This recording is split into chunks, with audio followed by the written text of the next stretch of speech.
18 April মার্কিন পররাষ্ট্র মন্ত্রণালয় বাংলাদেশে অবস্থানরত মার্কিন নাগরিকদের জন্য নতুন এক ভ্রমণ নির্দেশনা জারি করেছে।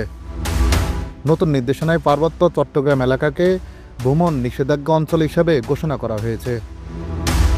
এই সতর্কতায় বলা হয়েছে, নিরাপত্তাজনিত কারণে মার্কিন নাগরিকদের এই অঞ্চল সফর করা থেকে বিরত থাকার নির্দেশনা দেওয়া হয়েছে। পার্বত্য চট্টগ্রামের নিরাপত্তা পরিস্থিতি, বিচ্ছিন্নতাবাদী গোষ্ঠীর তৎপরতা এবং সংঘর্ষের ঝুঁকির কারণে এই সিদ্ধান্ত নেওয়া হয়েছে বলে জানিয়েছেন মার্কিন পররাষ্ট্র মন্ত্রণালয়।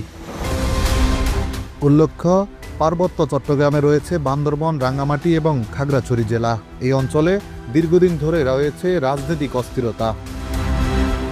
এই নিষেধাজ্ঞা শুধু মার্কিন নাগরিকদের জন্য হলেও এই থেকে বোঝা যায় এই অঞ্চলের নিরাপত্তা পরিস্থিতি কতটা সংবেদনশীল। আপনি যদি বাংলাদেশের ভ্রমণ পিপাসু হয়ে থাকেন, নিরাপত্তায় নিয়ে সচেতন থাকুন এবং স্থানীয় প্রশাসনের পরামর্শ অনুসারে কাজ করুন। নতুন কোনো আপডেট এলে আমরা জানিয়ে দেব। চ্যানেলটি সাবস্ক্রাইব করতে ভুলবেন না। ধন্যবাদ।